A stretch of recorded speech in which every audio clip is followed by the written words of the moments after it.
Hey everybody, welcome back to the channel. This is Dutch Isle, and today I just wanted to talk about the Halloween quote-unquote season event. What do we want to call it?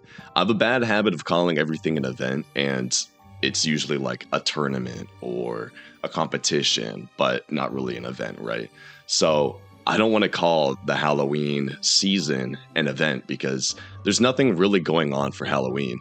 All Goodgame Empire has done is what they've been doing for a while now, which is putting a gacha event in the middle of the season with some new rewards and some different ruby enticements. Let's take a look at some of these Halloween specials we've got going on over here.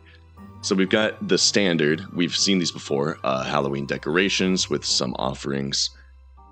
We've got another 150% recruitment speed and 4% less coin cost decoration.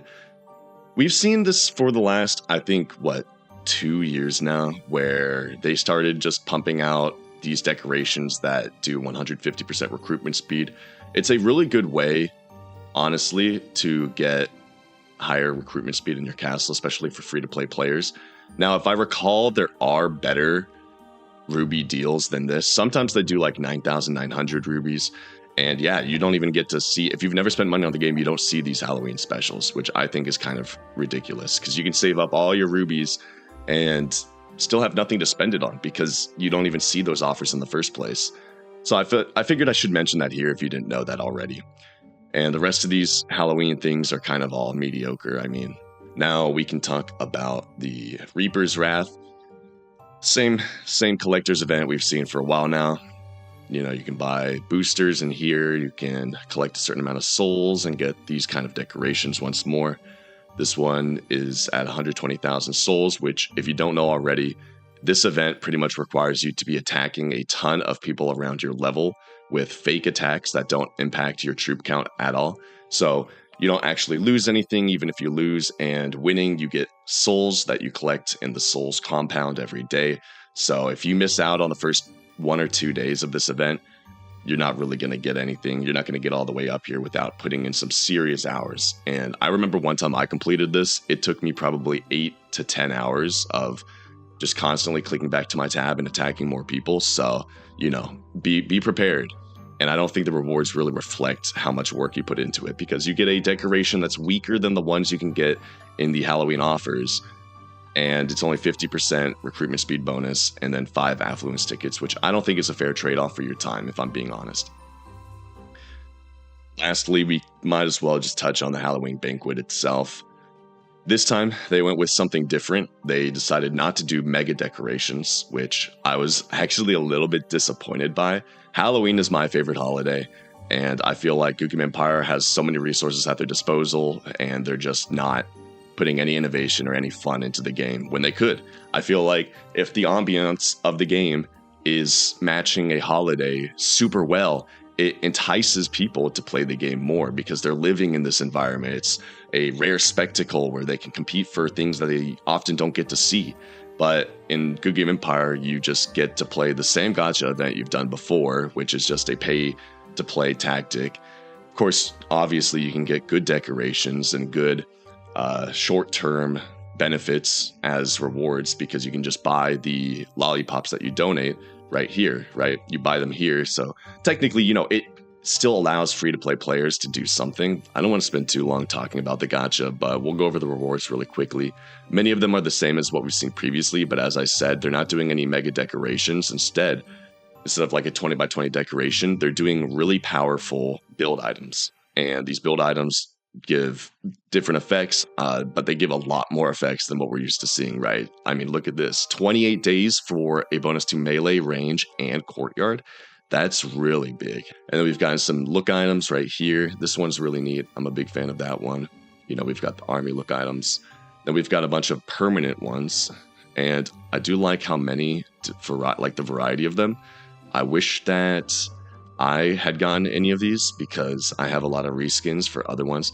You know the standard thing, we get a bunch of offerings, then we get these. These are the reskinned Mead Troop. Also, we've seen that art before. Then you get the standard plus 10% bonus, plus 150% bonus.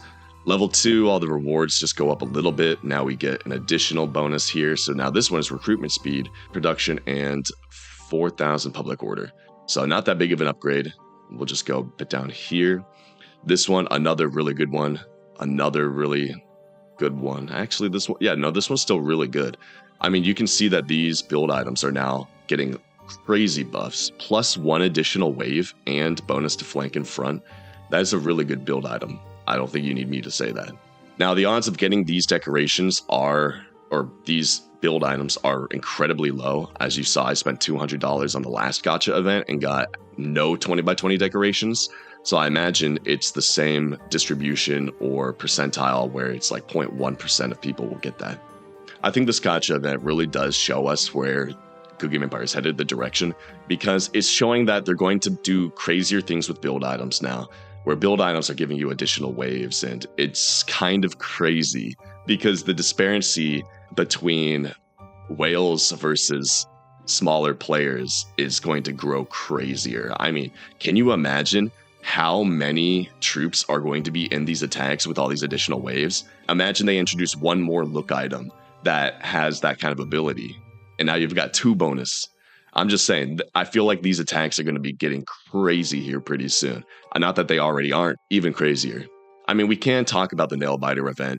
I highly recommend not purchasing this because even though it is high public order, at the end of the day, you're going to be collecting primarily exalted decorations for the majority of your game. You're not going to be using anything that's not exalted, at least in your main castle, for a while.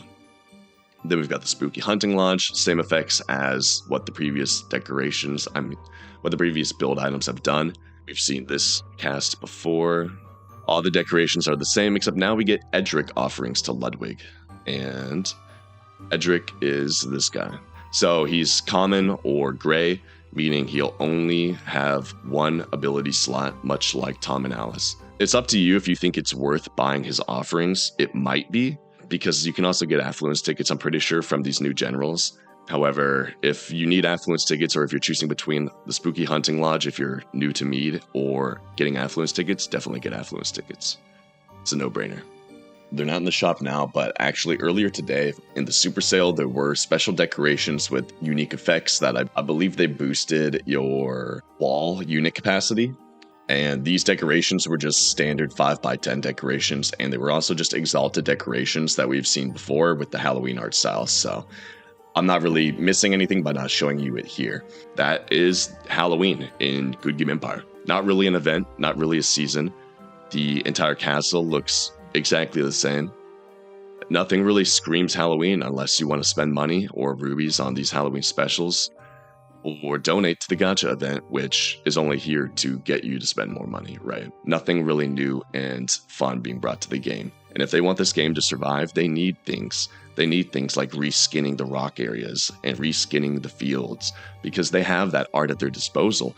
I'll put some of the art on the screen if I can find it in the folder, but I know for sure they have way more assets at their disposal than they're currently using for Goodgame Empire.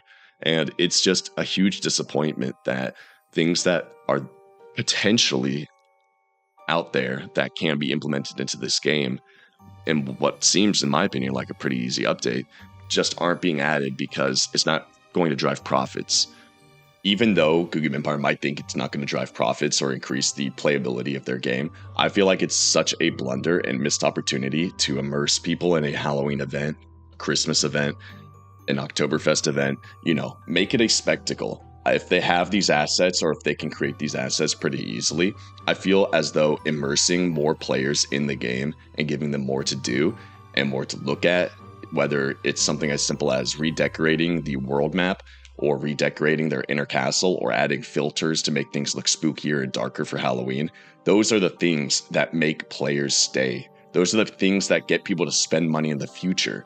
When you gate off people's ability to even see Halloween special Ruby offers because they haven't spent money on the game before, I just feel like you're leaving money on the table. If anything, you want to show them more of these type of offers because you want them to spend, but in reality, you're not only giving them advertisements, but then you're also expecting them to spend money before they can even spend more money. Just some thoughts off the top of my head, but I'd love to see what you all think.